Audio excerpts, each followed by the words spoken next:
E hoje eu quero olhar para Êxodo 19, um capítulo fundamental para entendermos a graça de Deus e o Evangelho. O normal seria eu ler ele todo, mas ele é um capítulo muito grande, tem 25 versículos.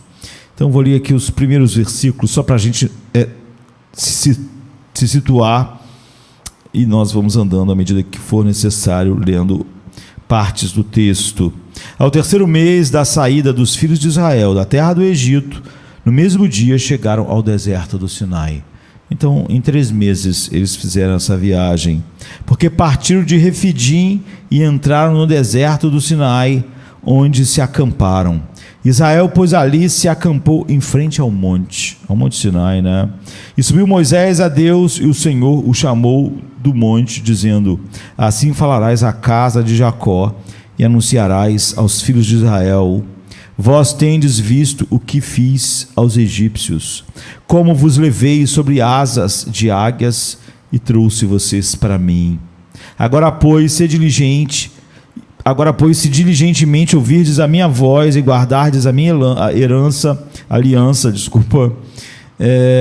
então sereis a minha propriedade peculiar dentre todos os povos, porque toda a terra é minha. E por que essa passagem é crucial para a compreensão do Evangelho? Primeiro, que se você ler todo o capítulo 19, você vai ver que é um capítulo magnífico, como ponto de partida para nós contemplarmos Deus, a razão pela qual nós fomos escolhidos na eternidade. Então é um capítulo tão importante que vários textos-chave do Novo Testamento fazem referência de forma direta a esse capítulo. Por exemplo, Hebreus 12, 1 Pedro 2, várias vezes Êxodo 19 é citado no Novo Testamento. Em Êxodo 19, Moisés e Israel chegaram ao Monte Sinai, depois que eles tinham saído do Egito. A gente viu que levou 3 meses para isso acontecer, e eles chegaram ali para receber os 10 mandamentos de Deus. E o capítulo 19 não contém os 10 mandamentos, não é? Mas o preparo para receber os 10 mandamentos. E a passagem se divide em 3 partes básicas. A primeira é a história e a ordem da graça. Fundamental para você ter graça, evangelho, e não um falso evangelho. Um evangelho nada mais do que legalista, confundido tão fácil hoje com o evangelho. Em segundo lugar, o Deus que chama eles é um Deus aterrador, um Deus assustador, um Deus terrível. Isso está do capítulo 9 ao 19. E depois tem a descida de Moisés, que tinha subido ao monte, como nós vimos, está do verso 20 a 25. Então a gente viu aqui, para a gente olhar a primeira parte, que é a ordem da graça, como Moisés subiu ao monte, houve um preparo, e terminamos falando: agora, pois, se diligentemente ouvirdes a minha voz e guardares a minha aliança, então sereis a minha propriedade peculiar dentre todos os povos, porque toda a terra é minha. Tudo é meu, mas vocês vão ser peculiares. E vós me sereis um reino sacerdotal e o povo santo. Estas são as palavras que falarás aos filhos de Israel. E veio Moisés e chamou os anciãos do povo e expôs diante deles todas essas palavras que o Senhor lhe tinha ordenado. Então todo o povo respondeu a uma voz e disse: tudo o que o Senhor tem falado, faremos. E relatou Moisés ao Senhor as palavras do povo, a resposta que o povo deu. Então o primeiro grupo de versículos nos fala do que a gente pode chamar de a história da graça. Sem entender isso, você nunca vai entender a graça. Você pode passar a vida inteira no meio, supostamente, da pregação do Evangelho e morrer tão longe da graça quanto sempre esteve todos os homens que nasceram nesse mundo em Adão. E há uma boa observação para nós sobre esses 2 primeiros versos. Vocês só pensariam nisso se fossem estivessem mais acostumados com a geografia bíblica. Às vezes é importante, não é, nós termos o mapa da Bíblia na cabeça, ou seja, um mapa onde os lugares é. Você vê que a Bíblia, ela, de maneira muito precisa, fica dizendo para nós onde as pessoas estão, para onde as pessoas estão indo. E se você estuda de maneira básica a geografia bíblica, isso abre para você a visão de um monte de coisa que você não consegue ver sem a geografia bíblica. Então, à medida que você vai lendo a Bíblia, se você tem a geografia na cabeça, Jesus foi para Naim, na região tal, Jesus foi ser batizado na situação tal, naquele dia. Para ser batizado, Jesus teve que andar quase 100 quilômetros. E tem gente que às vezes tem dificuldade, né, de estar no culto. Jesus andou essa distância inteira, não de cavalo, não, a pé, para ser batizado por João. Então você, quando tem um pouco do mapa geográfico na cabeça, você começa a entender as coisas. E Deus tinha afirmado que Deus e Moisés disseram basicamente ao povo de Israel o seguinte: confie em mim, Deus, e confie em Moisés, o profeta que eu levantei entre vós, porque nós vamos levar vocês para a terra prometida. Vamos levar vocês para casa, para uma terra que mana leite e mel, para uma terra de abundância. Vamos levar vocês para a Palestina. E os filhos de Israel confiaram neles, confiaram em Deus e confiaram no seu profeta, Moisés. E aqui você vê que 3 meses depois, eles estão no Monte Sinai. Mas o Sinai é bem mais distante da terra prometida do que o Egito. Ou seja, quando eles estavam no Egito, geograficamente eles estavam mais perto da terra prometida do que quando eles chegaram ao Sinai. Isso quer dizer que Deus tinha prometido levar eles para a terra prometida, mas levou eles para trás, fez eles andar para trás, e não para perto da terra, mas para longe da terra. Na verdade, o Sinai fica ao sul, não é? E Deus, portanto, os levou quase na direção contrária ao lugar para o qual Deus tinha prometido que os levaria. Não é? O procedimento de Deus às vezes é assim: ele prometeu levar eles para a terra prometida, mas agora levou eles para trás, para mais distante, onde eles estão. E eles deveriam ir para uma terra onde mana leite e mel, mas Deus levou eles não só para trás, para mais distante, mas para o meio de um deserto, onde não tinha praticamente nada, muito menos leite, mel e abundância. E eles deviam estar já neste lugar, porque você vê que os filhos de Jacó, quando iam para o Egito comprar e voltar, a viagem não era longa, não é? 11 dias. No entanto, Deus os levou para o deserto, para um deserto montanhoso, que é o que o versículo 2 diz para nós, que era um território muito pior do que o Egito. Era um território muito mais abrasivo, muito mais sem recursos.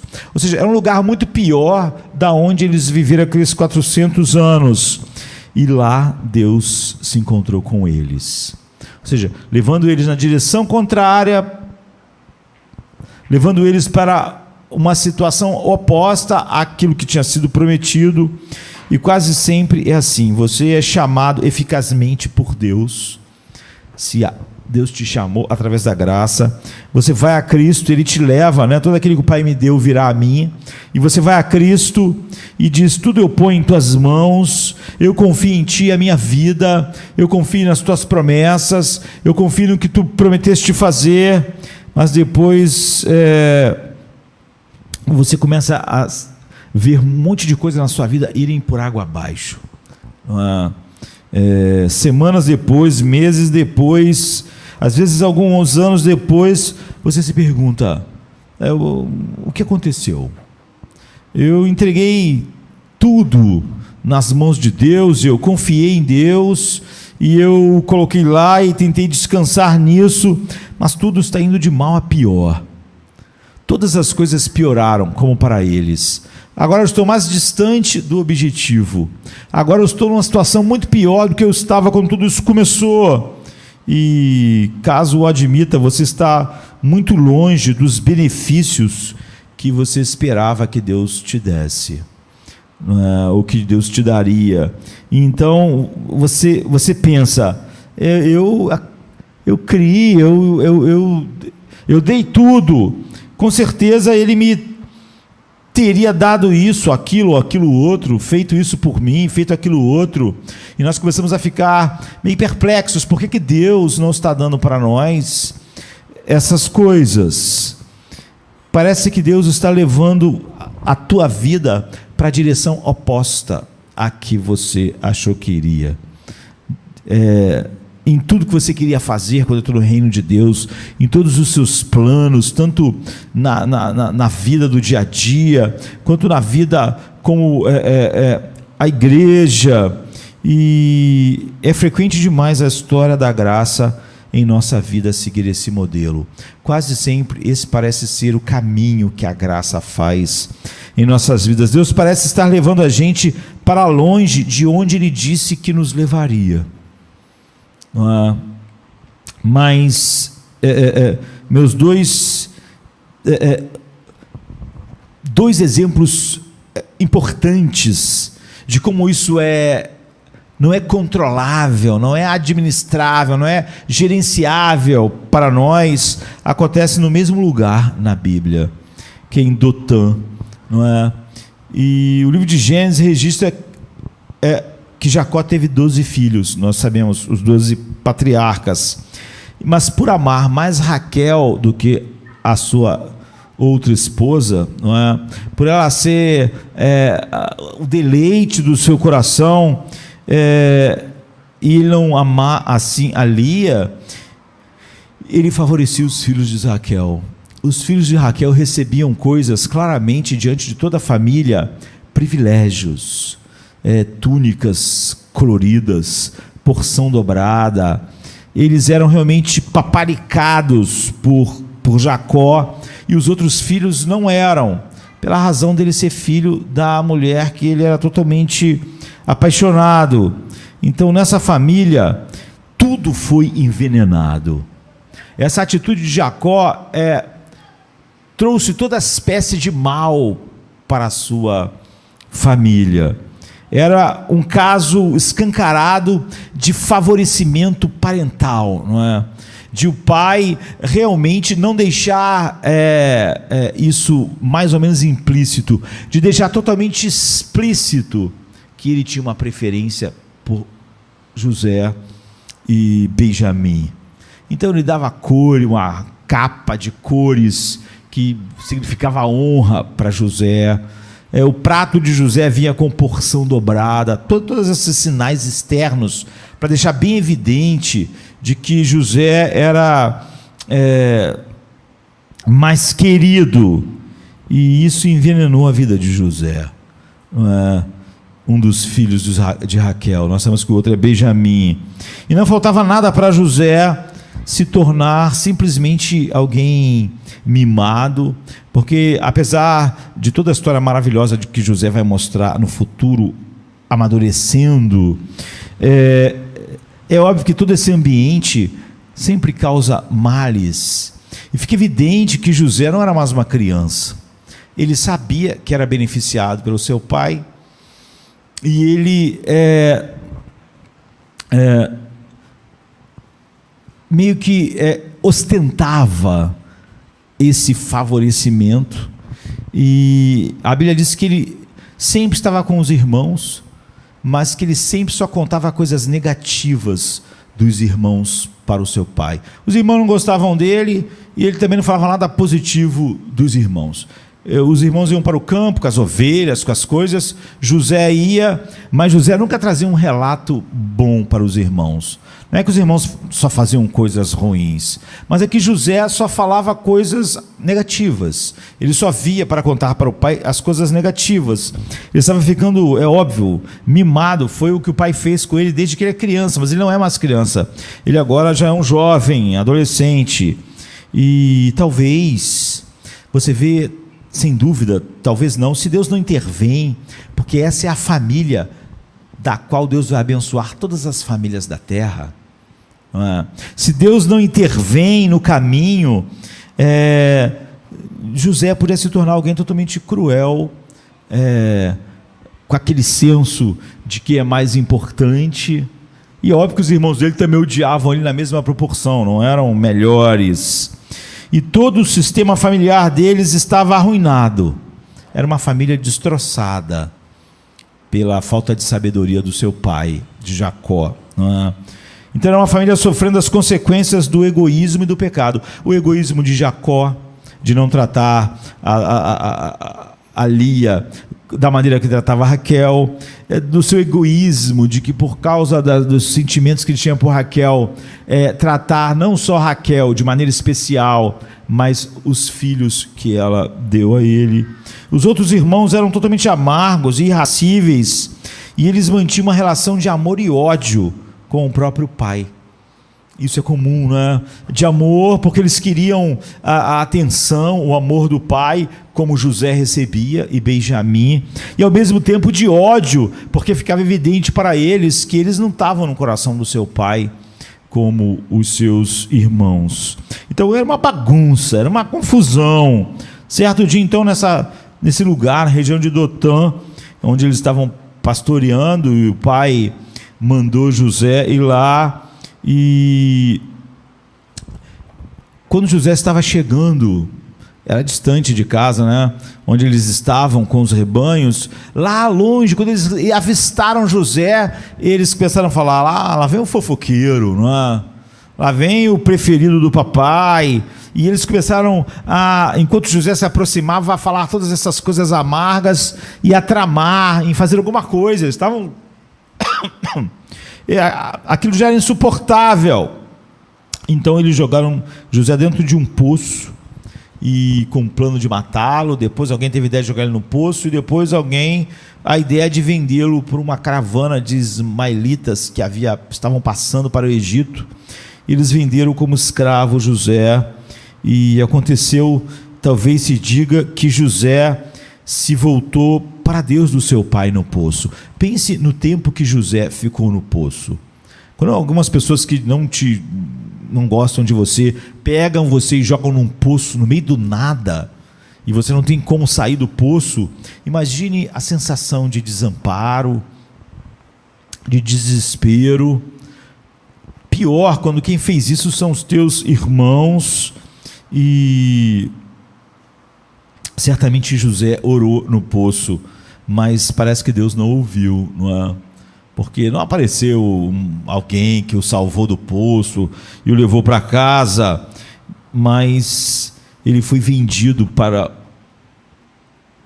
mercadores de escravos. Agora imagine na viagem de Dotã até o Egito as orações de José.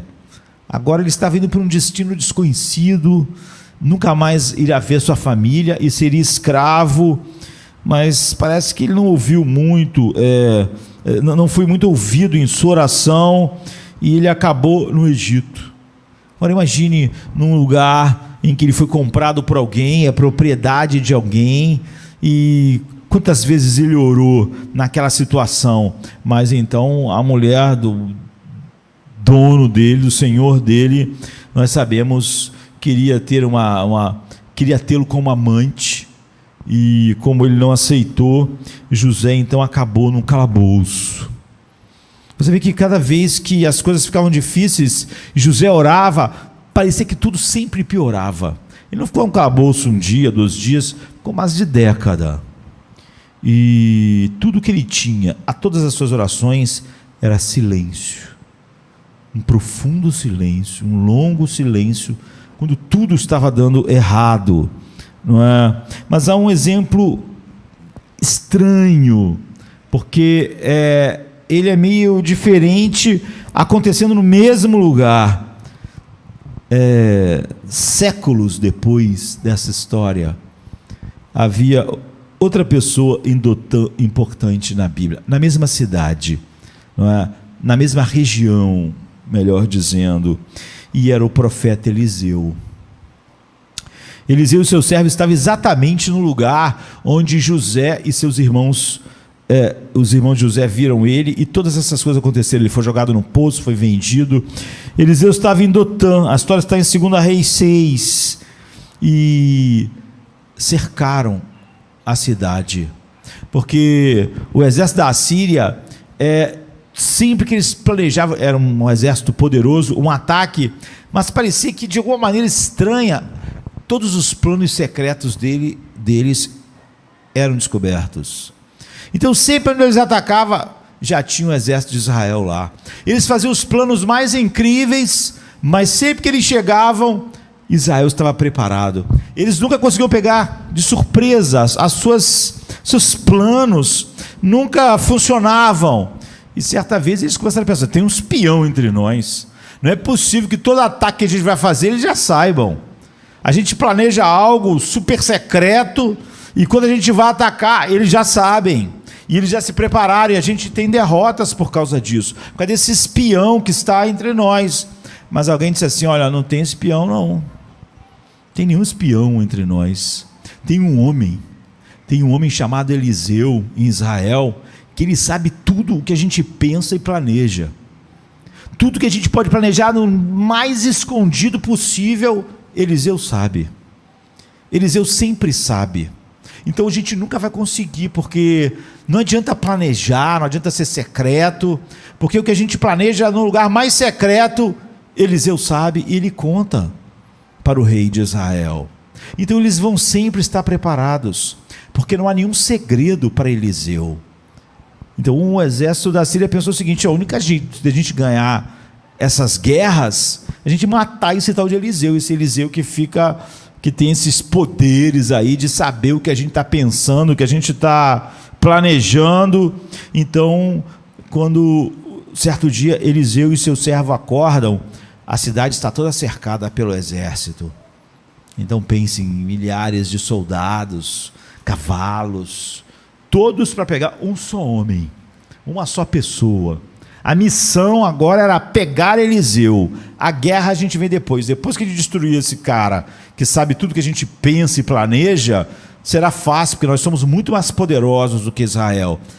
Pelo fato de a gente nunca ter um fator surpresa, é que eles conseguem escapar, mas sem isso nós vamos triunfar. Então quando eles acordaram, Dotã estava cercada pelos exércitos. E aí a Bíblia diz que o servo de Eliseu, ele entrou em pânico, ele ficou desesperado. A gente sempre ouve essa história e pensa assim: poxa, que cara covarde. Mas imagine, milhares de pessoas para te matar, todos armados, todos prontos, cercaram onde você está, não há nenhuma saída. E ele ficou alarmado e desesperado, mas Eliseu não estava assim. Então Eliseu fez uma oração: Senhor, abre os olhos do seu servo para que ele veja. E atendendo a oração de Eliseu, Deus abriu os olhos do servo de Eliseu, e então ele viu que toda aquela montanha estava coberta de carros de fogo e de anjos. Os que estavam com eles eram muito mais poderosos. Nós sabemos, por exemplo, Davi pecou, e um anjo desceu, um só, e num instante matou 70.000 soldados de Davi. 70.000 é o Maracanã lotado. Então um anjo desceu, e entre os poderosos, entre os soldados equipados para a guerra, então um anjo sozinho assim matou 70.000 soldados. Mas só que aqui Eliseu e Geazi, eles viram todo aquele lugar tomado de anjos, de carros de fogo. Deus, de forma extraordinária, livrou Eliseu, o seu servo, do cerco à cidade, através da oração. Nós sabemos que aquele exército ficou desorientado, meio que cego. Eles viam, mas não viam. E é assim que, de forma extraordinária, ele livrou os dois daquele cerco. E você vê, uma pessoa orou e imediatamente Deus abriu os olhos do seu servo. Uma pessoa orou e imediatamente todos aqueles homens ficaram cegos, mas ele estava exatamente onde José orou e Deus não fez nada. Ele estava na mesma cidade, no mesmo lugar, e o Deus que está livrando Eliseu dessa coisa incrível, não livrou José do poço. Não livrou, apesar das orações, José de ser vendido como escravo. Não livrou José de, na casa de Potifar, ser acusado de estuprador. Não livrou José da cadeia durante muitos anos. Parece um procedimento meio oposto, não é? Um orou, na mesma hora o outro viu anjos, na mesma hora um exército inteiro foi derrotado, mas carruagens de fogo. Então, quando nós chegamos ao final do livro de Gênesis, ao fim da história de José, nós vemos que a graça de Deus estava operando tanto na vida de José quanto na vida de Eliseu.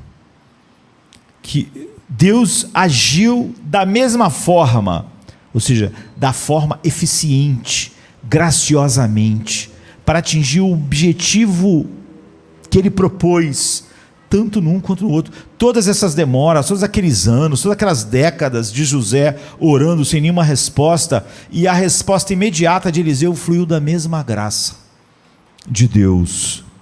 Mas aqui estava a diferença.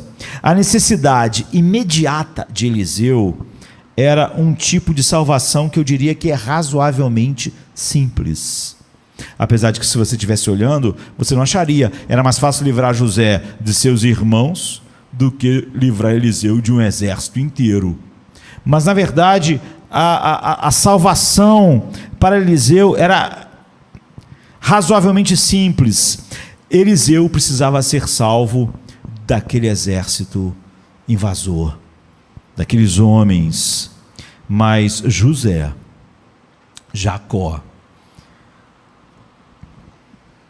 todos os irmãos, toda aquela família, eles precisavam ser salvos de algo mais profundo do que de um exército estrangeiro. Eles precisavam que a alma de cada um fosse mudada, fosse transformada.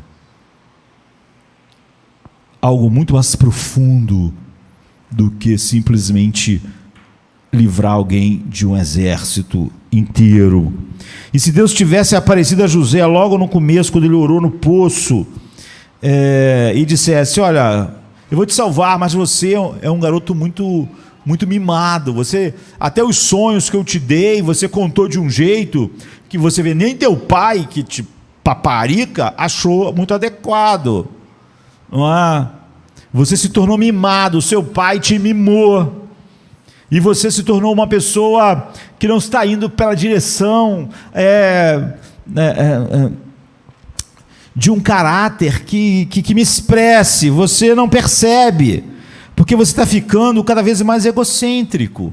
Você gosta de ostentar a sua capa cheia de cores, você se sente bem sentado na mesa do seu pai com aquele prato com a porção dobrada, você se acha tão especial que você conta sempre as coisas negativas sobre o seu irmão. Você vai destruir sua vida. Esse caminho vai destruir sua vida, e ninguém vai gostar de você.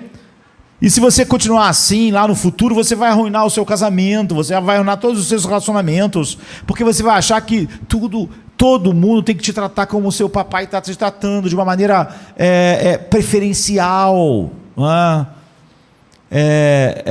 mimando você. E quando alguém não fizer isso, você vai reagir. E você já tentou fazer isso com um adolescente? Eu vou dizer, com um adulto também, não é? Não vai te ouvir. não vai te ouvir. John Newton, ele compôs uma quantidade enorme de hinos. A gente conhece a Amazing Grace, mas a quantidade de hinos que John Newton compôs é assustadora.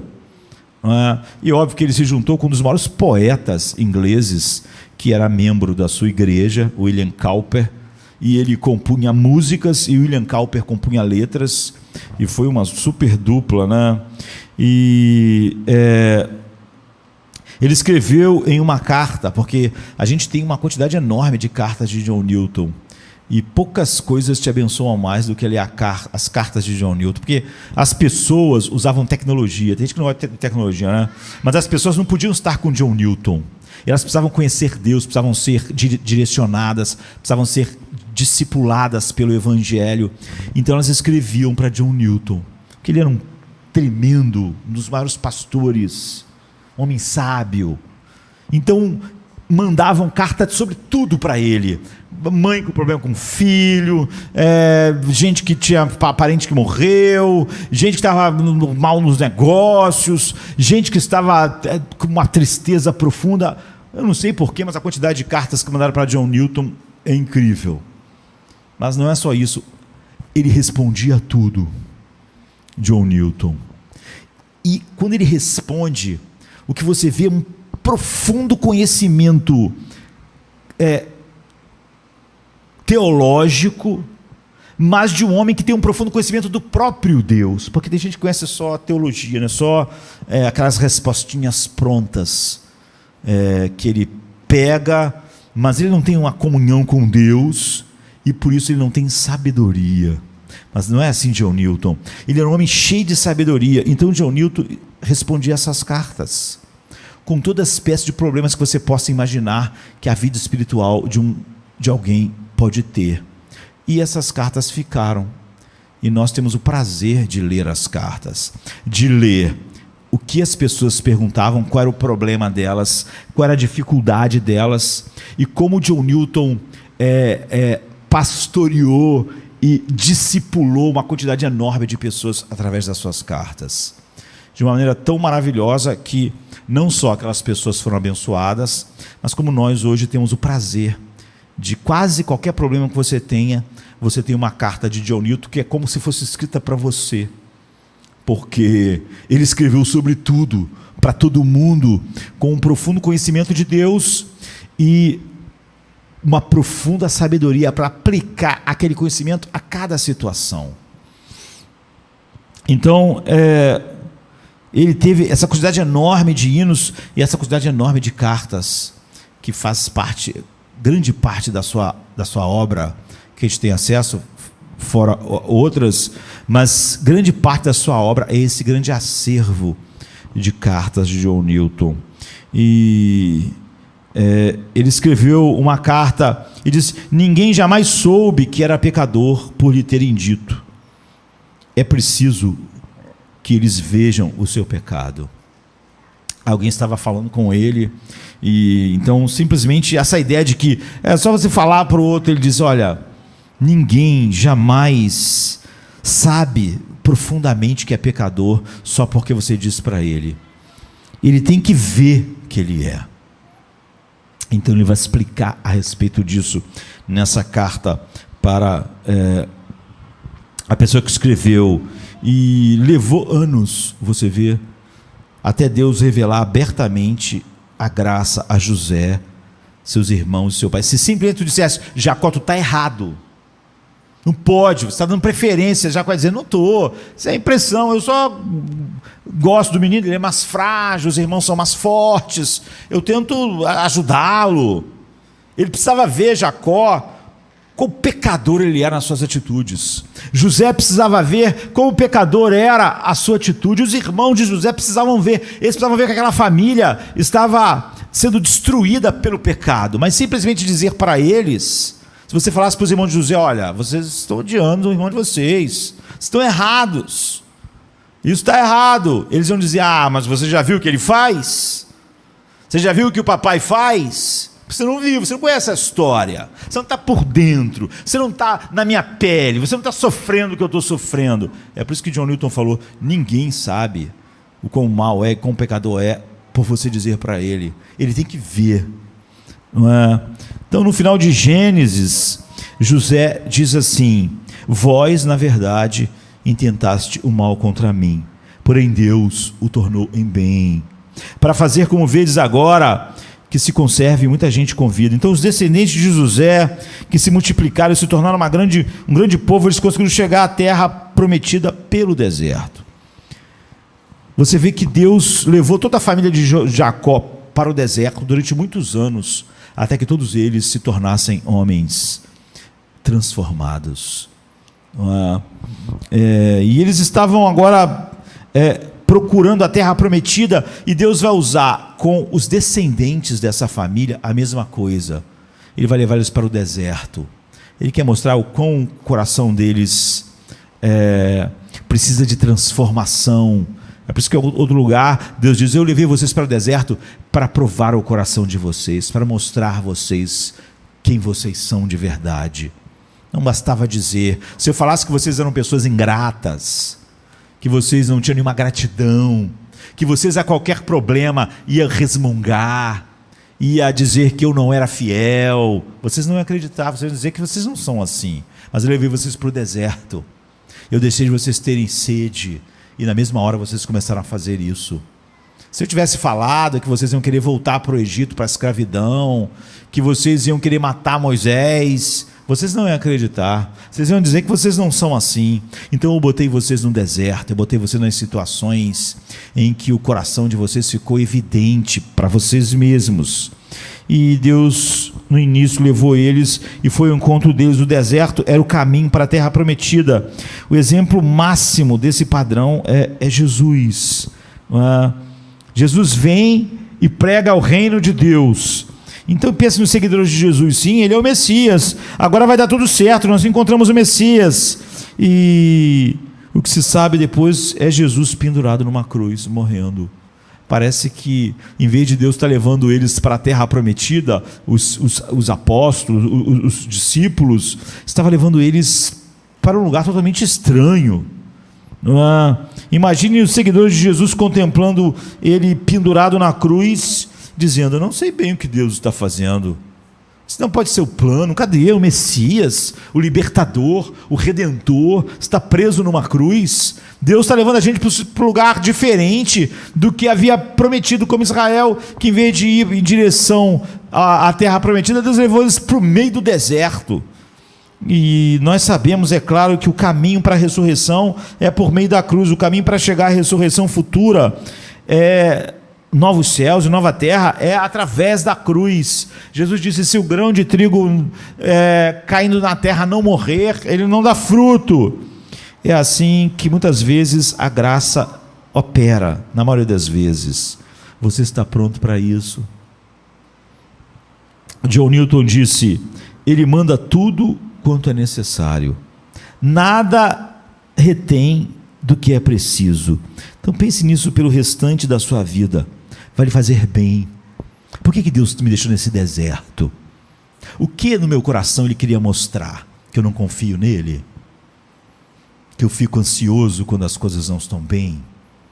Se Ele me falasse quando estava tudo bem: você não confia em mim, você canta lá no culto que eu sou o tesouro da sua vida, mas eu não sou.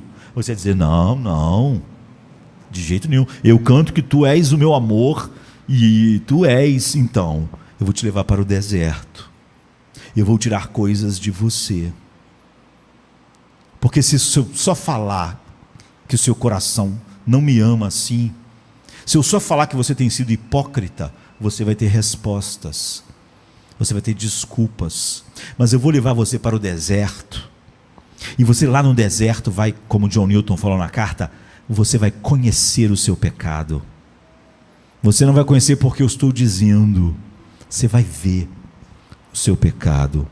Então pense nisso pelo restante da sua vida, quando as coisas estiverem parecendo estar andando em caminhos estranhos, não é? Quando você começar a reclamar, ficar amargo, então Deus se falasse: você é amargo, você é ingrato, você dizia: não, eu sou muito grato a Deus. A coisa que eu mais sou é grato a Deus. Eu não sou amargo. Então Deus diz, então, se eu deixar você ir nesse caminho como está, você vai acabar amargo para toda a eternidade. Mas eu vou levar para você para um lugar onde você vai começar a reclamar da vida, do trabalho, da igreja, de tudo. Eu vou mostrar que o teu coração é amargo. E se pela graça de Deus a gente realmente vê o nosso pecado, nós vamos orar como Davi. Pois contra ti somente pequei, e fiz o que era mal aos seus olhos. Se só falasse, Jacó, tu é um mau pai, tu é um pai péssimo, tu está destruindo sua família, Jacó vai dizer, não, de jeito nenhum, eu amo meus filhos. José, você é péssimo, você sente, você sabe que é favorecido pelo seu pai, e você se aproveita disso, e você, para ficar numa situação ainda melhor, tu só fala a coisa negativa dos seus irmãos, só para o teu pai ficar mais feliz com você, e te dar mais regalias. Deus podia dizer para os irmãos de José, vocês são maus, porque não é porque o pai de vocês erra, que vocês deviam ser essas pessoas amargas, com pensamentos amargos, de vingança. Os filhos iam dizer, não é bem assim. Então, como Israel, se Deus tivesse dito, olha, vai ter dia que vocês vão querer matar Moisés, que vocês vão dizer que eu não sou um Deus, vai ter um dia que vocês vão construir um bezerro para adorar, no meu lugar. Eles iam dizer naquele dia que saíram do Egito cantando, atravessando o Mar Vermelho, eles iam dizer, duvido, eu nunca vou adorar um bezerro de ouro, eu nunca vou dizer que eu prefiro as comidas do Egito do que a tua presença. Mas então Deus disse, eu vou levar vocês para o deserto, para vocês conhecerem os vossos pecados. E a ordem da graça, nós precisamos ver três coisas em Êxodo 19, 4, 6 a 3, a sequência desses elementos centrais é de extrema importância para a compreensão de toda a Bíblia. Primeiro, os atos salvadores de Deus, verso 4. Segundo, a nossa resposta obediente. 3, a bênção. A resposta obediente está no 5a, né? A bênção que a obediência traz. Você não deve permitir que nada jamais perturbe essa ordem. Se você deixar essa ordem ser perturbada, você pode ser o que você achar que é. Você não acredita no Evangelho. Você não acredita na graça. Salvação pela graça, obediência, bênção. Na sua mente, nunca nada deve desordenar a sequência. Por nada que aconteça, a sequência pode ser bagunçada. Explicando de outra maneira, Deus não apareceu e deu a lei aos filhos de Israel no Egito e disse, se vocês me obedecerem, eu vou livrar vocês, vou libertar vocês, vou tirar vocês do Egito, vou livrar vocês de Faraó. Então procure todo mundo começar a me obedecer, porque quando todo mundo tiver me obedecido, então eu vou abençoar vocês. Vou abençoar vocês e vou livrar vocês por causa da obediência de vocês a mim. Então me obedeçam para receber de mim.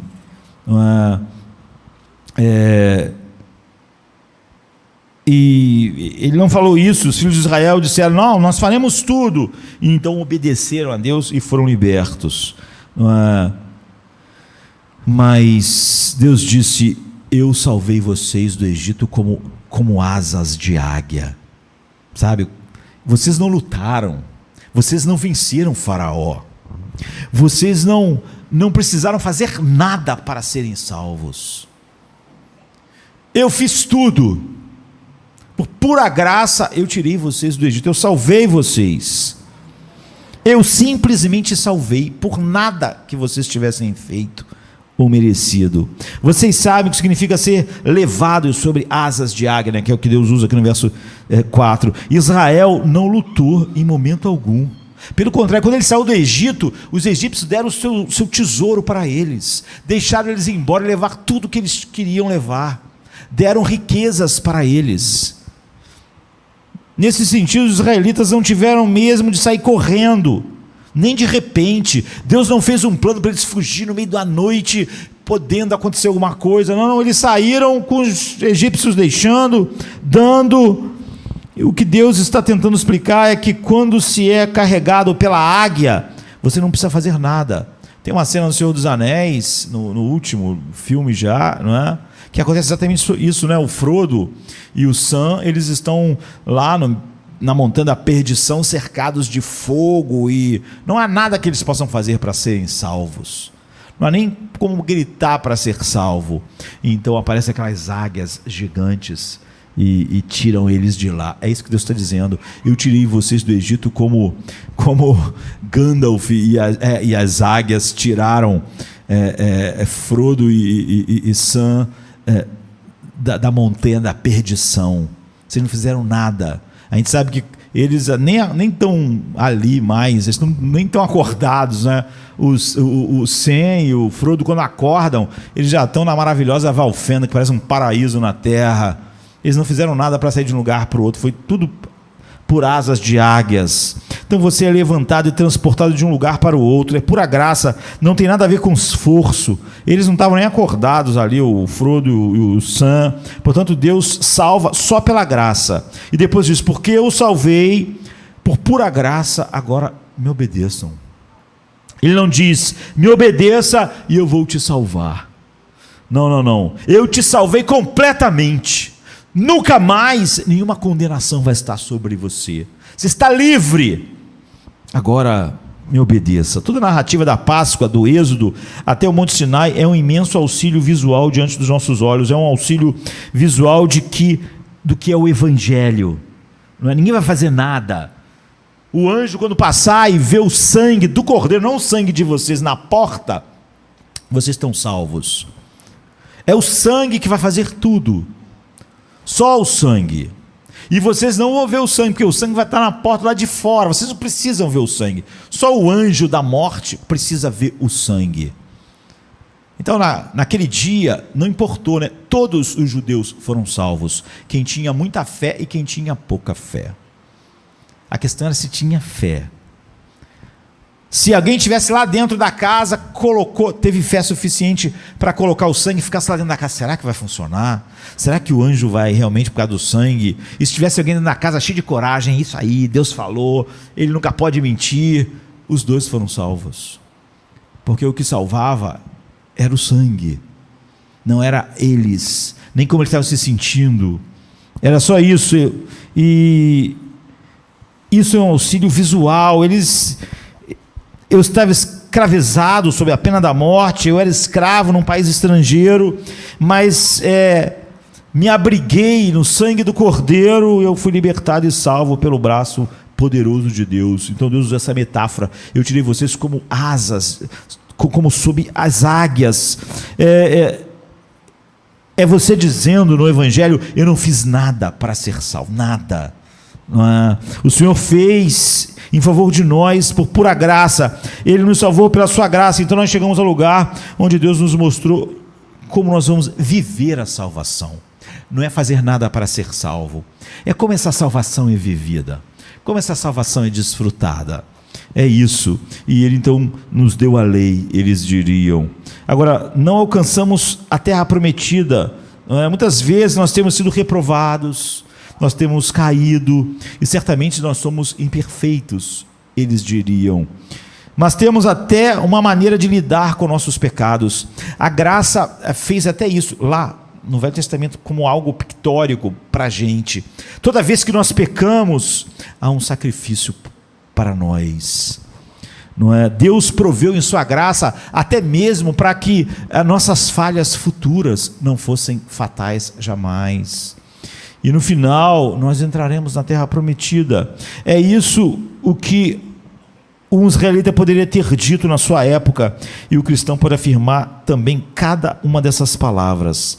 Essa história é a mais extraordinária, mais extraordinário auxílio visual do Evangelho que você vai ter na Bíblia. É o Evangelho escrito com letras garrafais, é como se o Evangelho tivesse escrito no céu para a gente ler. Vocês nunca vão entender a Bíblia se vocês não entenderem a ordem. Nenhum cristão, e tem um monte que não entendem a ordem, portanto não são cristãos de verdade. A ordem é graça infinita, por causa da graça que faz tudo, obediência e então bênção. Não é graça, bênção e obediência, nem obediência, graça e bênção. É aquela ordem: graça, obediência e bênção. Se fosse primeiro a lei, depois a libertação, a gente ia dizer, a gente obedeceu, então Deus fez a parte dele. Não é? Foi a resposta. E você vai ver muitas pessoas que, como não entendem a ordem, acham isso. Eu orei muito, então Deus tem que fazer. Quando as pessoas oram muito, falam para você assim, eu tenho orado tanto, mas Deus não tem me ouvido. Então ele não entendeu a ordem. Ele acha que realmente ele faz algo, Deus fica em dívida e tem que responder com a bênção. Mas já que o primeiro vem a libertação, que primeiro vem o êxodo, vem a Páscoa e o êxodo, e depois Deus revela a sua vontade para a vida da salvação, o Evangelho é isso. Deus nos aceita totalmente em Cristo para sempre. E Deus nos liga a Ele, logo você é levado à obediência por causa da salvação que já foi feita. Nunca mais sua relação com Deus é uma relação legalista, de que você faz algo, então Deus fará algo. E o cristão diz, eu sou aceito por causa de Cristo. E isso me constrange, me leva a obedecer. Eu não obedeço para ser salvo. Eu não obedeço por alguma coisa. De forma superficial, é provável que a pessoa que opera debaixo dessa ordem, eu obedeço, logo Deus me aceita. E é basicamente grande parte do Evangelho, entre aspas, de hoje. E aqui funciona sobre Deus me aceita e logo obedeço. Estejam ambas tentando obedecer a Deus. Você vê os dois. Quem diz eu obedeço e Deus me aceita, quer obedecer a Deus por uma razão. E quem diz Deus me aceitou completamente, por isso eu obedeço, você vê, os dois estão de alguma maneira indo em direção à obediência, mas os motivos são totalmente opostos. Um é ofensivo a Deus, um é pecado e o outro não é. Na superfície, as duas pessoas estão tentando obedecer e às vezes estão tendo até uma vida muito parecida. No entanto, a pessoa que entende o Evangelho, que compreende essa sequência, ela vai ser motivada pelo amor e por estar espantado, como a gente leu no início hoje, pelas grandes e preciosas promessas que Deus cumpriu para nós. E isso o toma de tal maneira que tudo que ele quer, como eu vou viver essa salvação? Obediência. Ele tem essa motivação, deleite, alegria, gratidão. Ele nunca é aquela pessoa que diz assim, Deus me salva assim, pela graça, então eu vou viver como quiser. É óbvio que essa pessoa não está nem um pouco maravilhada com a graça, né? Ele deve achar que ele é muito especial para merecer que Deus faça algo e ele possa passar o resto da vida ofendendo Deus. Ele pode mostrar sua maldade, desprezo a Deus o tempo todo, porque Deus é bom. Isso é um pensamento característico de um demônio, não é? Deus foi tão bom para mim que agora eu posso viver ofendendo Ele. Nenhum ser humano caído acharia que alguém que dissesse isso, ou que operasse por isso, é algo bom. Não é? Diria, como assim? Essa pessoa fez a maior bondade com você aqui no mundo, né? Essa pessoa foi a pessoa mais maravilhosa com você, então por isso, porque ela é tão maravilhosa, você vai viver para desagradá-la e ofendê-la? Essa é a sua ideia? Não é? Então a outra pessoa está operando motivada pelo medo. Quem obedece para ser salvo, ela está sempre motivada pelo medo. Eu estou obedecendo o suficiente? E se eu não obedecer amanhã, o que será? Mas se eu não obedecer, eu estou perdido. E essa obediência, ela pode estar obedecendo igual a outra pessoa, mas essa obediência é puro egocentrismo. Não é? Se eu obedeço, então Deus vai abençoar minha casa, minha família, meus filhos, vai abençoar a minha vida. E então Deus vai ouvir minhas orações porque eu sou uma pessoa obediente. Então Deus vai fazer coisas. É puro egocentrismo, não é evangelho. E por que razão essas pessoas obedecem a Deus? Para obter coisas. Certamente não é para obter Deus. Elas obedecem porque elas acham que obedecendo a Deus elas vão ser livres do inferno. Elas vão ser livres de algumas aflições. Mas quem já tem tudo em Jesus, não é? Quem já tem toda sorte de bênçãos em Cristo, quem é com Ele co-herdeiro de todas as coisas, ele nunca obedece a Deus por obter coisas, porque, como Paulo diz, tudo é vosso, a vida, a morte, os anjos, tudo opera para o bem de vocês. Essa pessoa nunca está fazendo algo para receber algo, ele recebeu tudo. E tudo que motiva ele agora é a exaltação desse Deus maravilhoso, que em vez de derramar a sua ira sobre ele, derrama a sua graça. E tudo que ele quer agora é se parecer com esse Deus. Nós sempre queremos aparecer com quem nós admiramos muito, sempre. Não é por isso que a juventude, agora uma banda de rock, começa a se vestir daquele jeito, começa a falar daquele jeito. Por quê? Porque admira, porque aquilo para ele é um padrão. Então tem que falar o linguajar, tem que usar roupa. É assim numa cultura que você quer ser, você admira aquela cultura e você quer ser, então você quer fazer parte, você começa, muitas pessoas, né, são moldadas por outras coisas que não que supostamente eram cristãs, vão para a faculdade, vão para alguma coisa, começam a mudar. Por quê? Porque elas admiram aquelas pessoas e não admiram um pouco Deus. Em vez de estar cativado, eu quero ser a imagem de Cristo, então eles querem ser a imagem daquele grupo que eles admiram, mesmo que isso seja oposto ao pensamento de Deus. Você sempre vai querer se conformar ao que você ama, e por amar e se deleitar em Deus, você quer obedecer. Essas razões são, no íntimo, dinâmicas e totalmente diferentes, mesmo que as duas pessoas estejam indo em direção à obediência. A obediência de alguém que diz, é melhor obedecer para que Deus me livre. Você vê, essa obediência sempre é condicional, é para que Deus faça algo. Essa pessoa pensa, eu sou uma pessoa realmente boa quando ela recebe as coisas. Ela diz, aquele ali não recebe tanto, não tem uma casa igual a minha, não tem uma família igual a minha, não tem, porque eles não fazem o suficiente. Não é? Eu tenho feito o que a Bíblia tem dito, eu tenho orado, eu oro 2 horas, eu leio a Bíblia há tanto tempo, eu tenho me controlado sexualmente. Aí elas acham que Deus está em dívida. Eu tenho vivido uma vida de controle sexual, de qualquer uso ilícito do sexo. Aí daqui a pouco elas dizem, mas Deus não está fazendo isso, Deus não está me mandando o esposo, Deus não está me mandando a esposa. Você vê, ele só está obedecendo porque ele acha que botaria Deus em dívida. Ele não está vivendo uma vida, a sua vida sexual para a glória de Deus.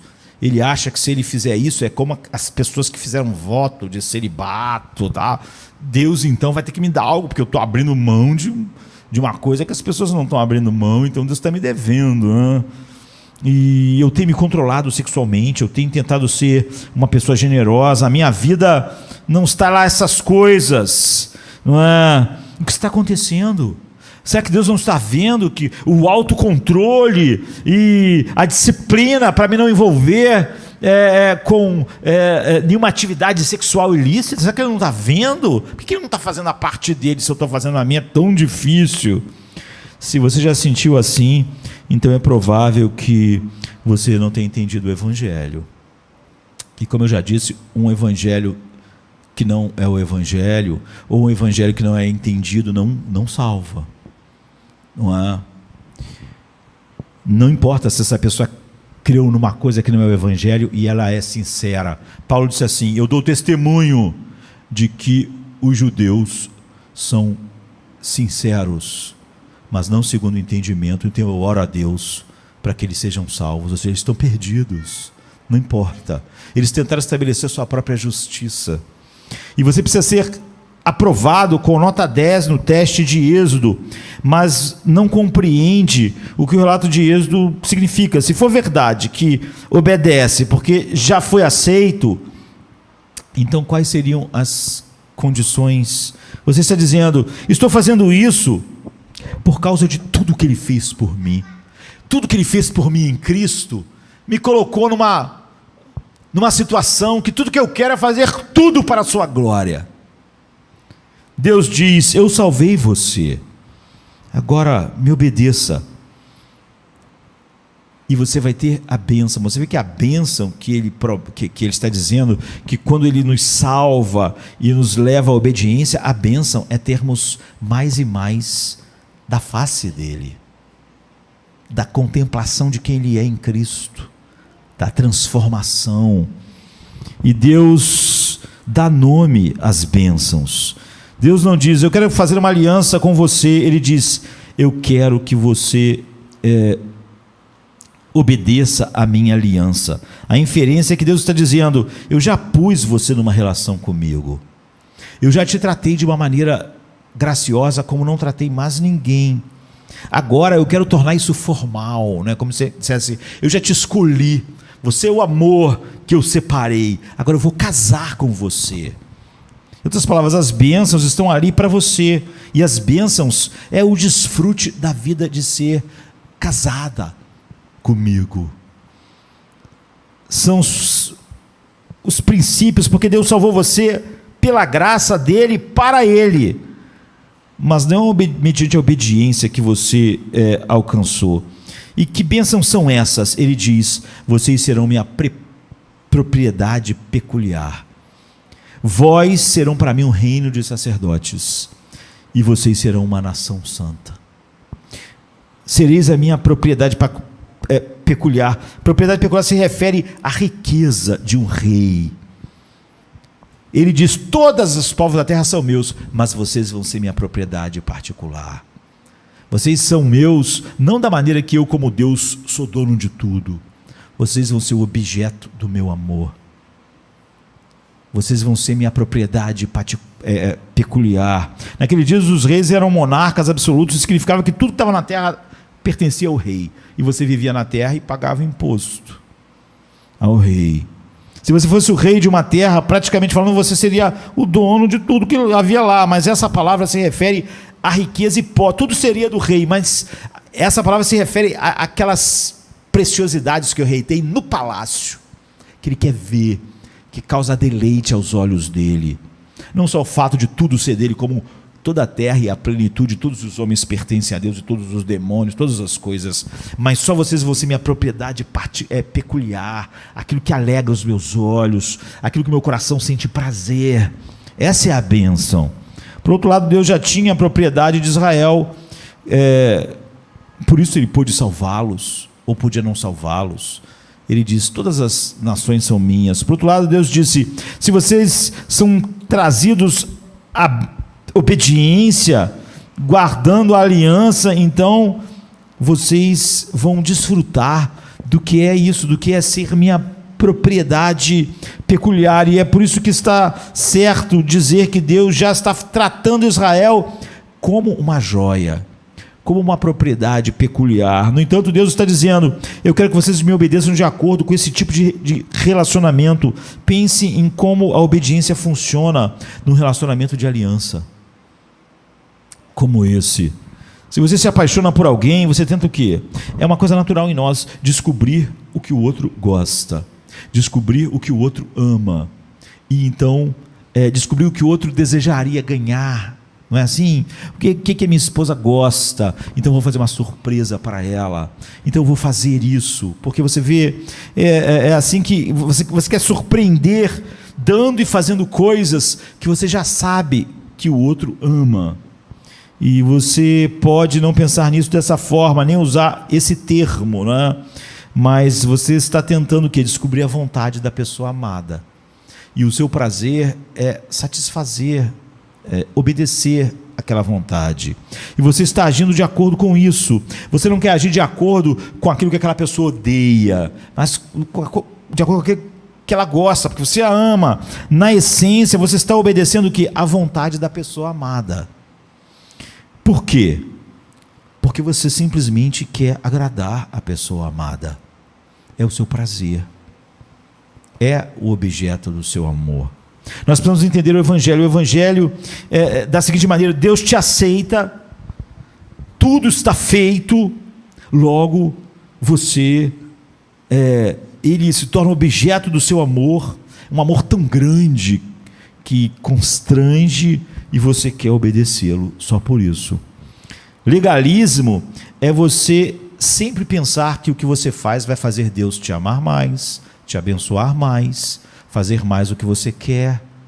Não importa se você não está usando usos e costumes, você só está usando o que a Bíblia diz. Se a sua intenção ao obedecer o que a Bíblia diz é obedecer para Deus fazer algo, você não entendeu o Evangelho e nem está nele. O antinomianismo parece o oposto do legalismo, porque o antinomianismo é assim: Deus me ama, então eu posso viver a vida que eu quiser. Eu posso viver a vida, isso é comum, às vezes meio reformado, as pessoas são legalistas, e elas então, a doutrina da graça é assim, então elas falam igual aqueles, o homem falou para Paulo, então vamos pecar para que a graça abunde. Então o antinomianismo, você pensa, se Deus me ama, eu não preciso obedecê-lo nem honrá-lo, eu posso desagradá-lo o tempo todo, e ele me aceita. O argumento é que a maioria de nós tende a considerar o legalismo e o antinomianismo opostos. Alguém que é legalista, tal, e alguém que chuta o pau da barraca, como o pessoal diz, né? Mas eles são iguais, não é? Na verdade, eles são a mesma coisa. Ambos se opõem ao Evangelho. Ambos odeiam o Evangelho, porque nenhum deles compreendeu a graça da obediência. Um obedece para ter coisas, o outro porque descobriu que você não tem coisas obedecendo, então eu não vou obedecer. A maioria dos antinomistas é de ex-legalistas. Você vê que isso é muito comum. Gente muito legalista vai para o lado oposto. Muita gente legalista, quando descobre as doutrinas da graça, é assim: ele dava dinheiro para receber dinheiro, ele dava campanha, ele dava mais do que podia, porque ele pensava, eu vou dar porque Deus vai me dar.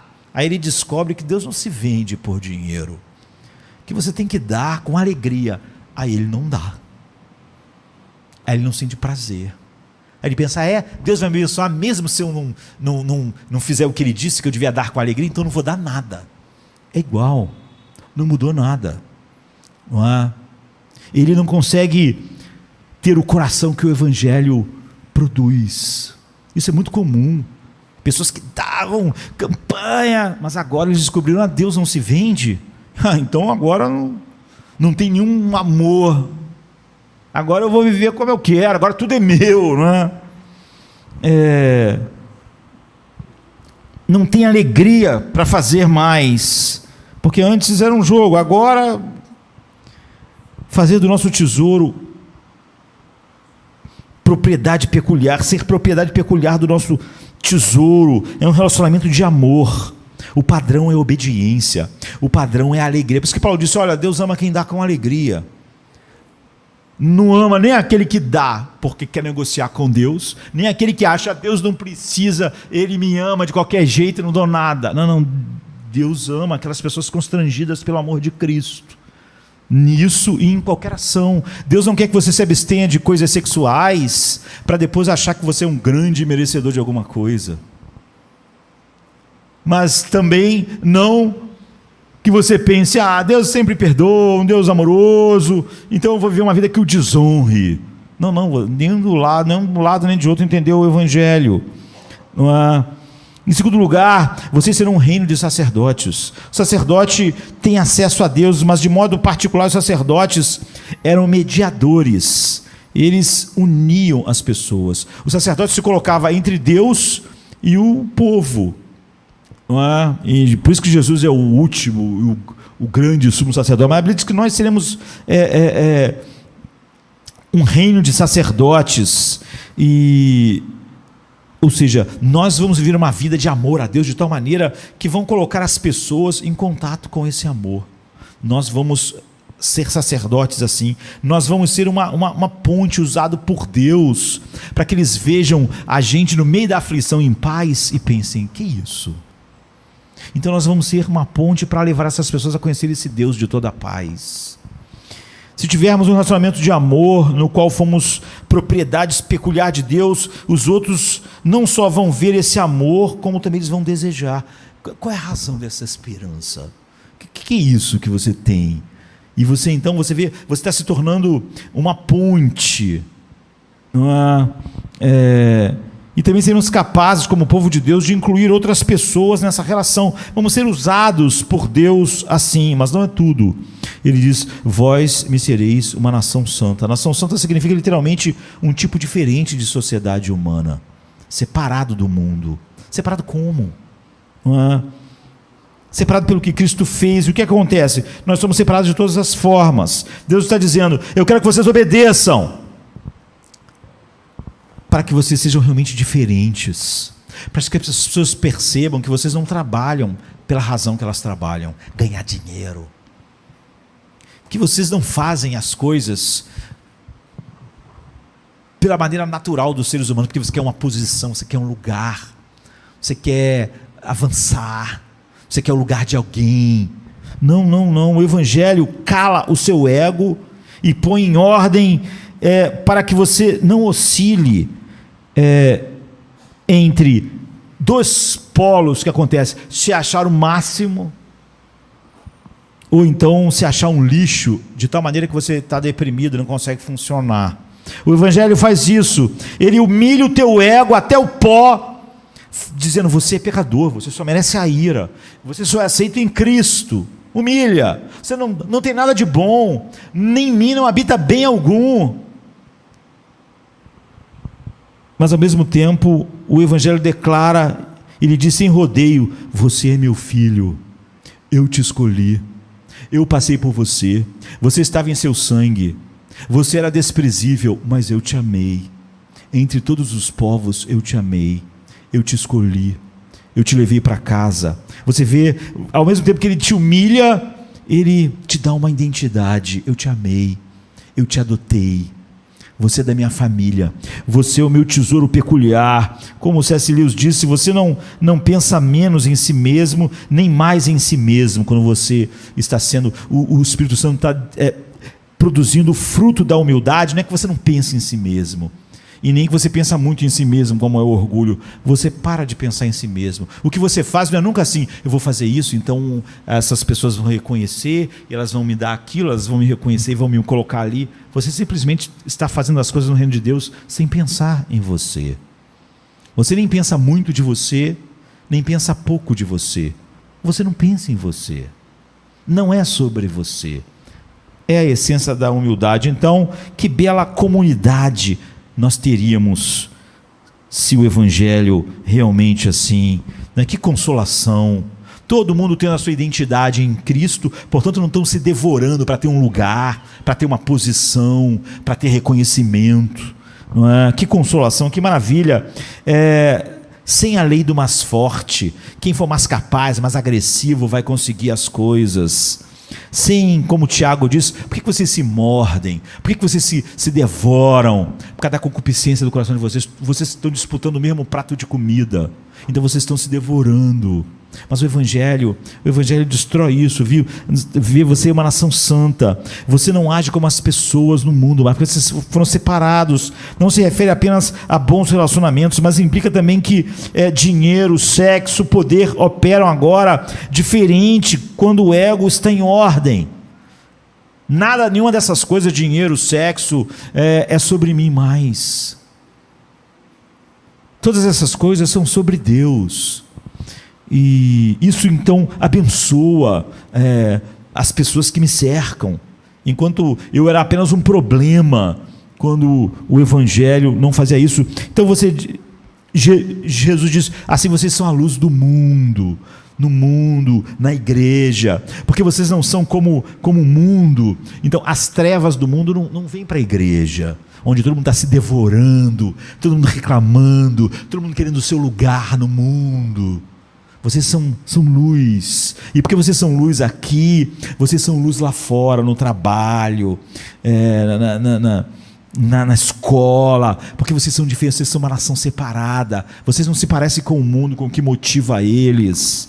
Essa declaração descreve o que é uma nação santa. O Sermão do Monte descreve uma nação santa. Se de fato vivêssemos assim, cada vez mais, nós teríamos uma visão do que é esse reino, essa luz. Então, por que agora você obedece como cristão? Não para ser aceito, não para ir para o céu, Nenhuma condenação há para os que estão em Cristo Jesus, se você está nele de verdade. Você não obedece para sair do Egito, porque Deus não disse para eles lá no Egito: me obedeça que eu tiro vocês daí. Ele tirou eles de lá sem nenhuma condição. Você já está fora do Egito. Então para que a gente vai abençoar Deus se a gente já não é mais escravo? Seria o que alguns pensariam. Você obedece para conhecer, para amar, para servir, porque você está em aliança. Você obedece porque você está casado, porque todo o seu prazer é desfrutar o outro, é honrar o outro. Quanto a isso, tudo difere da religião em qualquer época. Toda religião é eu fazer algo para receber algo, apaziguar Deus, suprir uma necessidade de Deus para receber algo. E então todas as cidades antigas tinham que um zigurate. A cidade que Abraão vivia era cheia de zigurates, onde Abraão adorava a lua. Todas as cidades eram assim, que é uma espécie de pirâmide, que servia de um templo. Os templos eram construídos para que os sacerdotes pudessem subir até o mais próximo possível de Deus, para oferecer sacrifícios, e então eles satisfazerem Deus, para Deus abençoá-los. O que você acha que é o Monte Sinai? O Monte Sinai é um zigurate que Deus fez em vez de ser o homem, não é?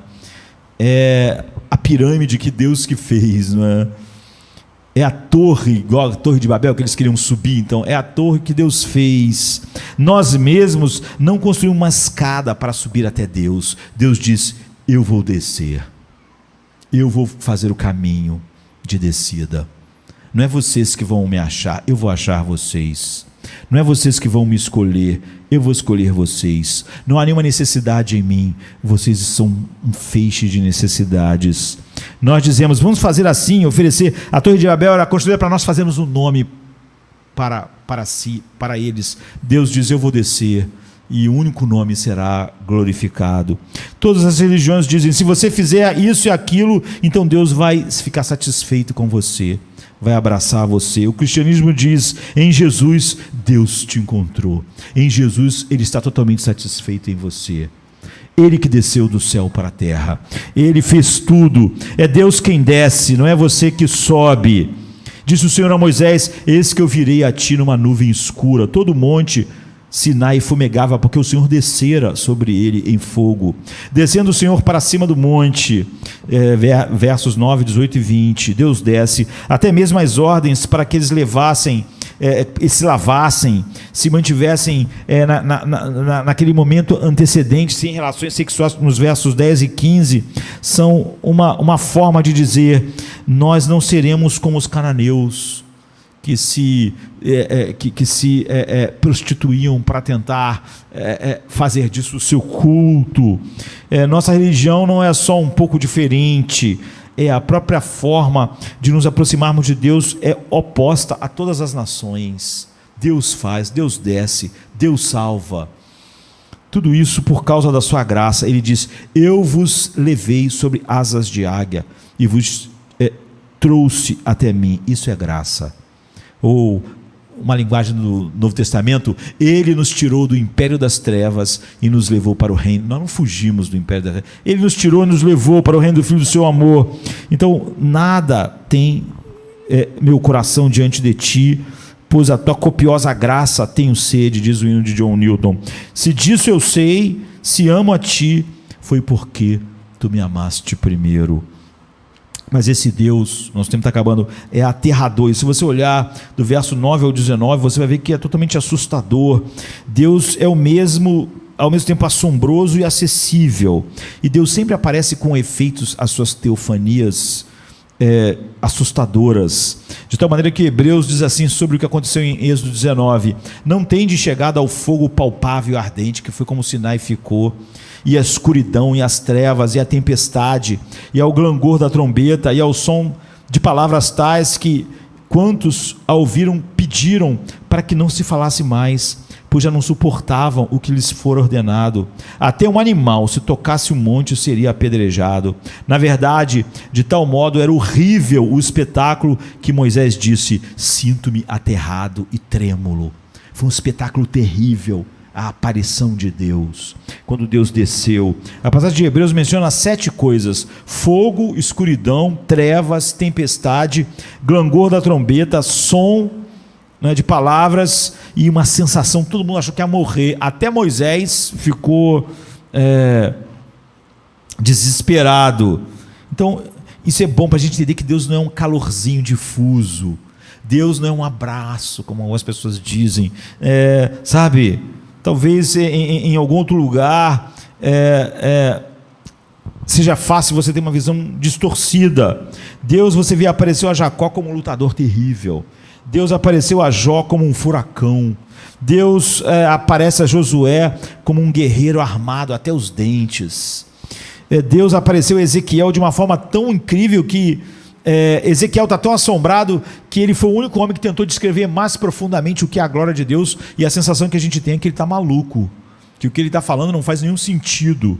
Não é? Ele viu a glória de Deus, e uma das coisas mais espantosas já escritas em qualquer literatura humana é o que Ezequiel escreveu, tentando descrever a glória de Deus.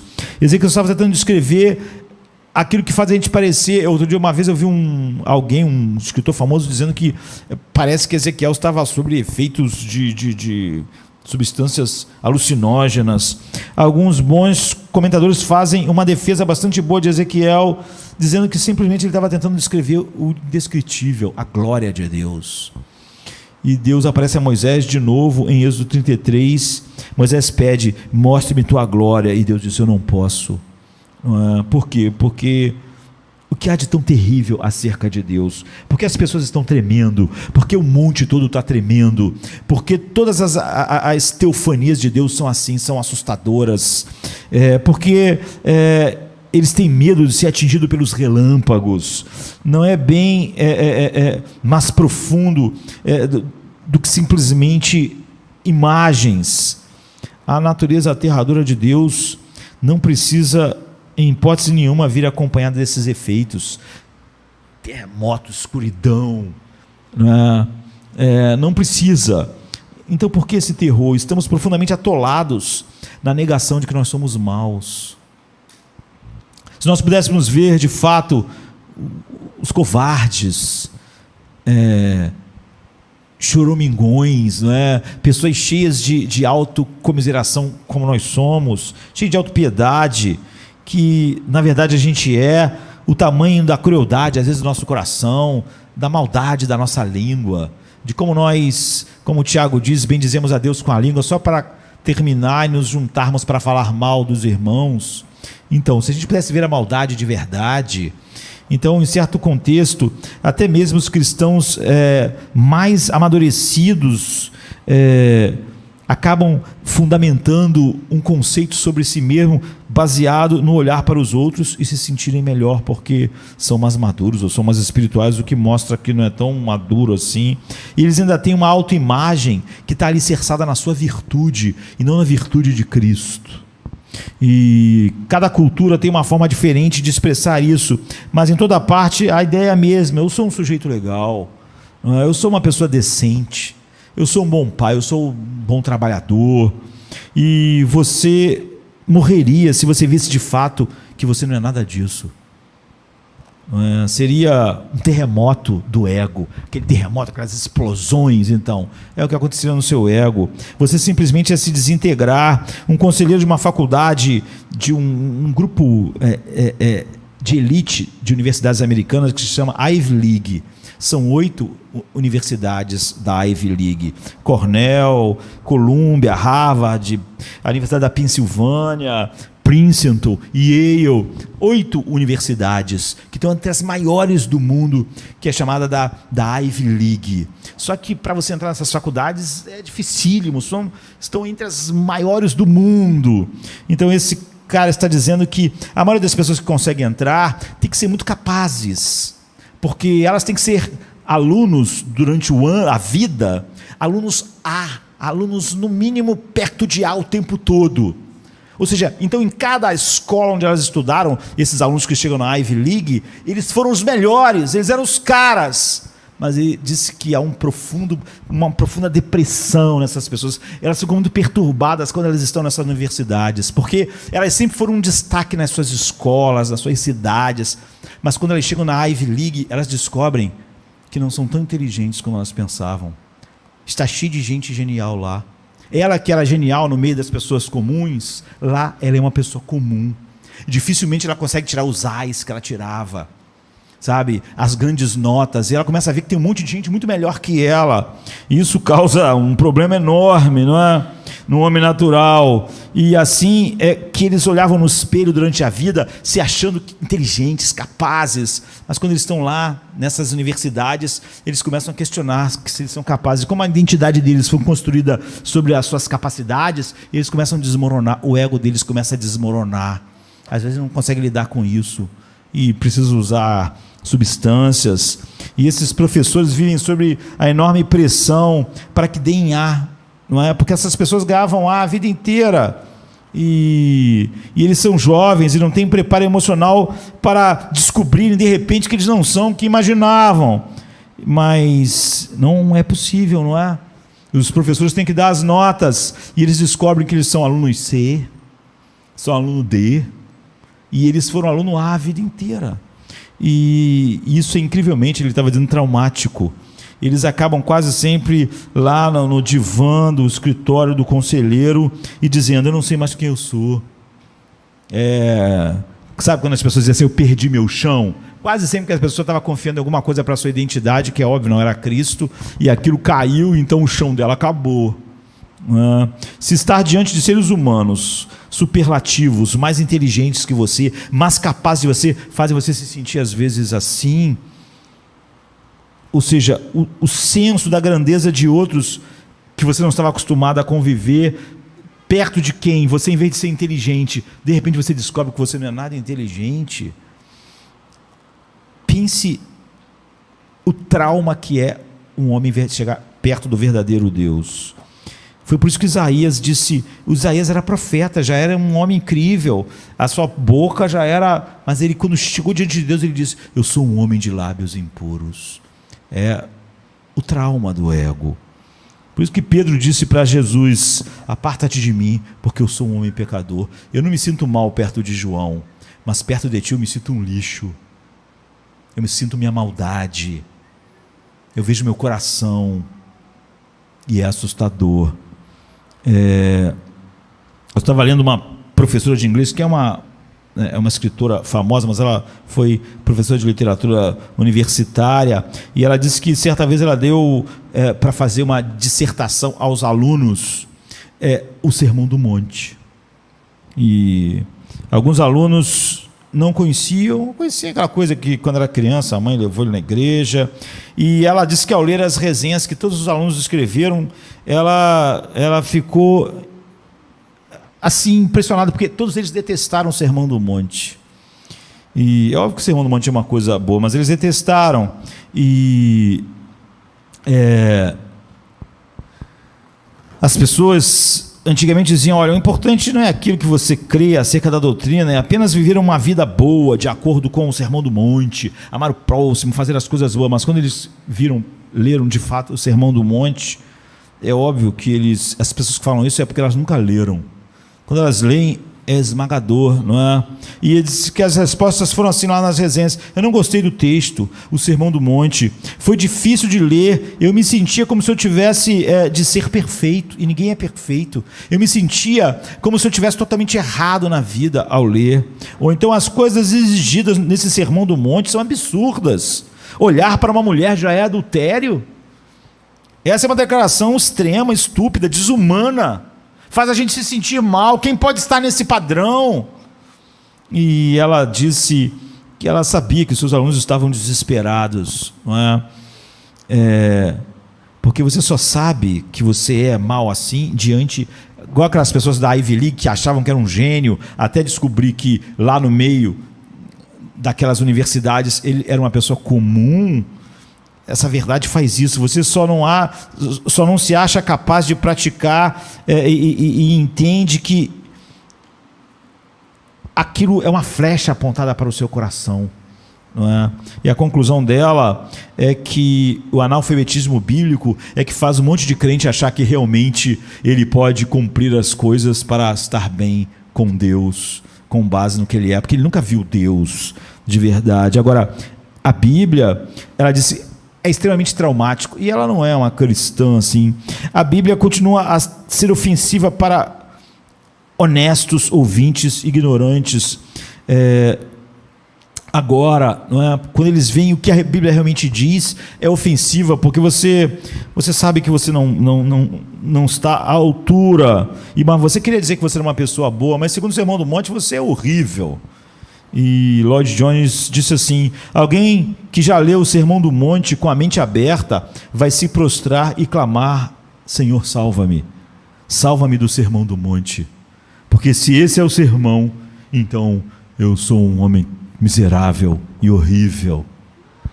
Pois é, o que essas pessoas minimamente percebem, sem os trovões era para isso, não é? Era só uma imagem pictórica da distância, do trauma, do pavor, que é quando um homem pecador se coloca diante do Deus Santo.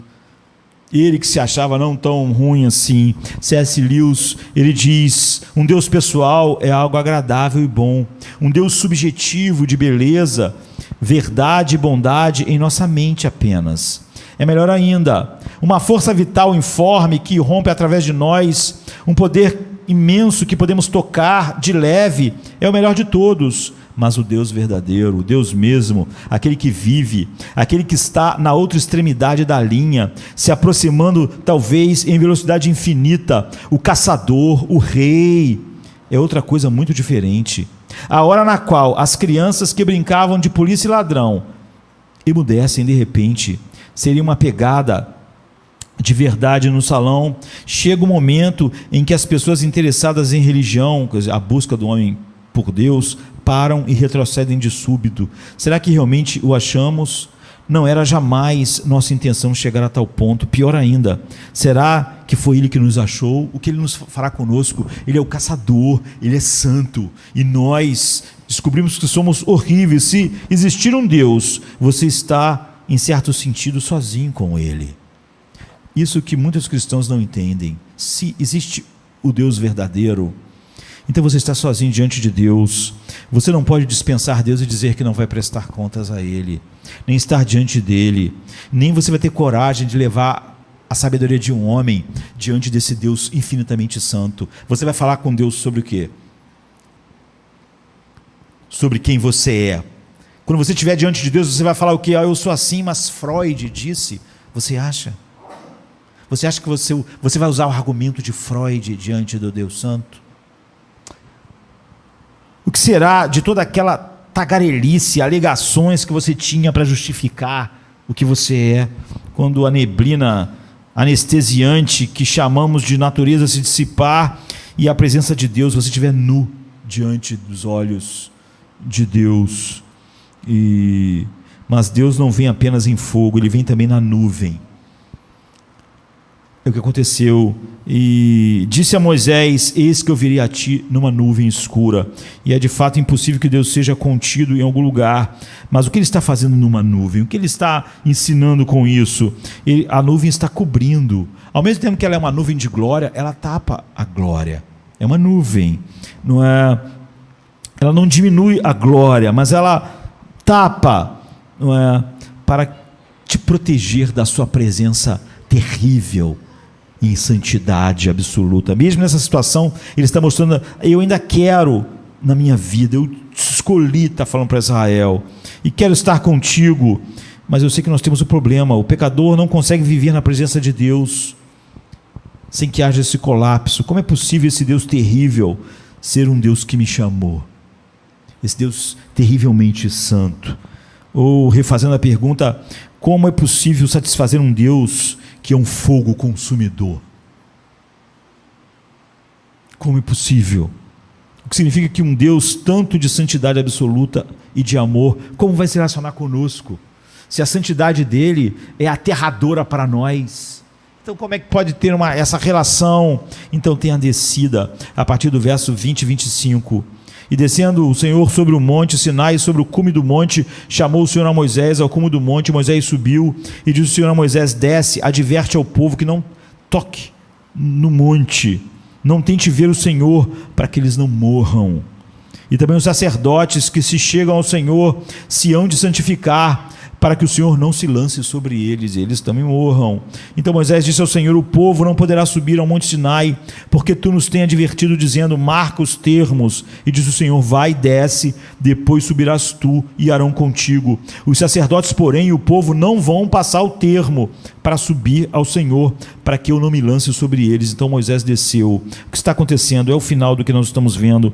Não temos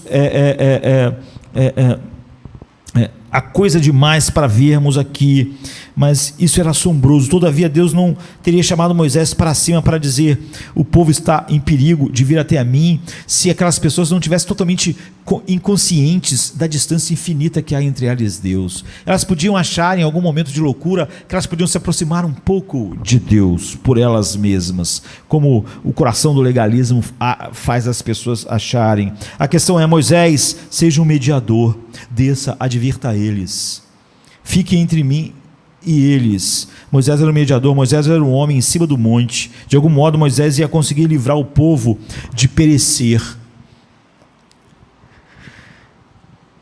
Moisés era um intermediário, ele subiu, ele desceu, e Hebreus 12 nos dá uma resposta para o porquê de ter sido possível a Deus vir ao povo numa nuvem e voltar em seguida, e porque nós estamos hoje em uma situação diferente. Diz: ora, não tendes chegado ao fogo palpável daquela cena de Êxodo 19, e a escuridão, e as trevas, e a tempestade, e ao clangor das trombetas, e ao som de palavras tais que quantos a ouviram suplicaram que não se falasse mais, pois já não suportavam o que lhes era ordenado. O livro de Hebreus está contando aquela história. Até um animal, se tocasse no monte, seria apedrejado. Na verdade, de tal modo era horrível o espetáculo que Moisés disse: sinto-me aterrado e tremo. Você vê que está citando literalmente Êxodo 19. Mas tende chegado ao monte Sião.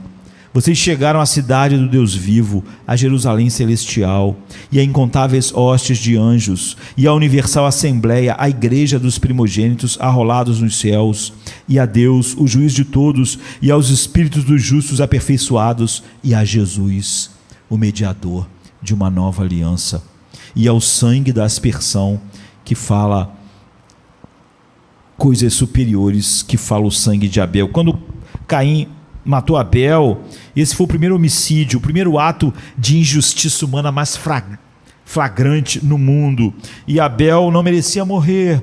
Caim matou, e Deus disse: que fizeste? A voz de sangue do teu irmão clama da terra a mim. Além disso, há outros textos em que a Bíblia fala assim, não é? O sangue clama: vinga-me, faz justiça. É por isso que aqui diz: o sangue de Jesus fala algo superior ao sangue de Abel. O autor da carta de Hebreus tem a audácia de dizer que Moisés foi o mediador que preservou o povo de Deus, mas Jesus, o texto diz, é o Salvador definitivo.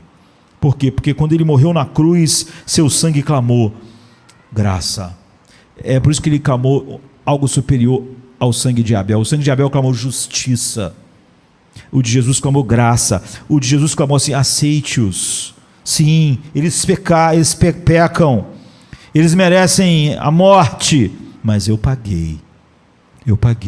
O sangue dele clama isso, ele fala ao Pai por nós. Desde a hora sexta até a hora nona, a Bíblia diz: houve trevas. Sabe aquelas trevas do Monte Sinai? Sabe os relâmpagos? Sabe a manifestação horrível de Deus diante do pecado? Por volta da hora nona, clamou Jesus em alta voz, dizendo: Eli, Eli, lama sabachthani. O que quer dizer: Deus meu, por que me desamparaste? E Jesus, chamando outra vez com grande voz, entregou o Espírito. Eis que o véu do santuário se rasgou em duas partes, de alto a baixo, e a terra tremeu e fenderam-se as rochas. Mateus 27, né? O véu do santuário era o quê? Era a nuvem. Era nuvem. O véu do santuário impedia que o povo fosse morto pela glória do que estava dentro do santuário. Estava a Shekinah de Deus no santuário. Como a nuvem naquele dia protegeu o povo de Deus, mostrava algo da glória, mas protegia, o véu no Santo dos Santos protegia o povo da glória, do Shekinah de Deus dentro do Santo dos Santos. Sem o véu, todo mundo morria. E as trevas então desceram sobre Jesus. e o juízo de Deus, todos aqueles glangores, trombetas, relâmpagos, caíram sobre ele. Por isso agora nós não precisamos mais da nuvem, por isso que o véu foi rasgado, por isso que agora nós podemos ver a glória de Deus na face de Cristo, porque o véu foi rasgado, porque antes o véu nos protegia, como a nuvem protegia Israel, mas agora, Deus satisfeito, o véu foi rasgado. Jesus não conheceu o pecado, tornou-se pecado por nós, suportou a ira de Deus por nós, de sorte que nos tornamos a justiça de Deus, justos, 2 Coríntios 5, 21, e nos tornamos santos, podemos nos aproximar do monte, podemos tocar no monte, podemos subir no monte. O que significa? Por um lado significa alegria absoluta, alegria indizível e cheia de glória. Conseguimos entender a ideia de sermos propriedade peculiar de Deus. Isso é tão grande, Deus fez tudo isso, isso me leva então à obediência, para ter a bênção. Que bênção? A face de Deus, na qual eu sou transformado de um grau de glória para outro. Não temos absolutamente desculpa nenhuma para não manter uma vida íntima de oração com Deus, comunhão com Deus, desde que Ele se revelou a nós, e que não somente nos guarda de perecer, mas também nos permite ser perdoados, mas por outro lado, ainda precisamos ser santos, não para sermos salvos, mas porque Ele nos salvou completamente como asas de águia, para que nós obedecêssemos, porque nós temos a sua face. Nós, como eu disse, quando amamos alguém, queremos honrar, e quando o que foi feito por nós, e esse amor infinito, nós queremos honrar sem limites, não é? E porque ele foi abalado, porque os terremotos caíram sobre ele, porque as trevas caíram sobre ele, porque os relâmpagos caíram sobre ele, nós podemos viver uma vida inabalável agora. E o restante do Novo Testamento esgota aquilo que lemos no Antigo Testamento. Lloyd Jones disse muitas vezes que ele amava o Antigo Testamento porque ele transmitia de forma pictórica aquilo que é uma narrativa do Novo Testamento. Deus é santo, santo, santo, e Deus, só que você pode perder isso. Então aquilo que aconteceu em Êxodo 19 mostra como a distância entre nós e Deus é infinita, não é? Portanto, aqui temos o Evangelho, temos um Deus santo cujo desejo é que seu povo o veja, para que possa fazer isso sem perecer. Ele preparou um caminho. Nós podemos ir além do véu. E o Antigo Testamento é cheio de nuvens, mediadores, por meio dos quais as pessoas são livres do fogo, da destruição, por se aproximarem de Deus. Esse Deus ainda é um fogo devorador. Ele não é diferente, não é? Mas esse Deus em seu Filho tem um caminho para nós, um caminho que nós não encontramos ele dessa forma. O Deus do Monte Sinai é também um Deus que leva o seu povo sobre as asas da águia. Ele nos salva pela graça e depois nos guia pelo deserto para a terra prometida. Mas não temos de esperar até chegar na terra para tirar proveito, experimentar a salvação. Não precisamos chegar ao céu para experimentarmos a paz de Deus, o gozo de Deus, a alegria de Deus, porque essa relação já começou, e o Espírito Santo, o amor de Deus foi derramado em nossos corações pelo Espírito Santo que nos foi dado. Mesmo no deserto nós podemos ter comunhão, prazer, paz, deleite nele. Ele nos chama para vivermos como seu povo amado, que é o seu tesouro peculiar. Então Êxodo 19 nos permite encontrar esse Deus, mas é só quando chegamos ao Novo Testamento e à cruz que nós conseguimos de fato chegar vivos no topo do monte. Não só Moisés subir, todos nós, para o topo do monte, incólumes na presença e olhar na face de Cristo e vermos a glória de Deus pela primeira vez. Do princípio ao fim a Bíblia clama: esse é o nosso Deus, essa é a salvação, essa é a graça, esse é o Evangelho. A gente ouve o clamor ao longo de todas as passagens do Velho Testamento. O Evangelho está em todo lugar e está especialmente aqui em Êxodo 19. Se você não entender aquela ordem, você jamais entendeu o Evangelho. Ele nos mostra a história e a ordenação da graça de Deus, nos mostra um Deus terrível, mas que nos ama, que é um fogo consumidor, mas encontrou um caminho atrás por entre esse fogo, que esse fogo que é infinitamente mais quente que a fornalha de Nabucodonosor, mas nós podemos passar incólumes para termos desfrute do seu amor. E nos mostra com a história de Moisés como esse Deus supre o mediador, desejoso de que eles não morram, mas vivam da presença dele, a fim de que vivam para sempre como seu tesouro, sua propriedade peculiar. O Salmo 19 é um dos pilares para entendermos todo o Evangelho e ficarmos maravilhados e sermos conduzidos pela mão poderosa de Deus e como águia sermos transportados por pura graça para esse reino que não tem fim, onde a bênção é contemplar a glória de Deus na face de Cristo. Vamos ficar de pé.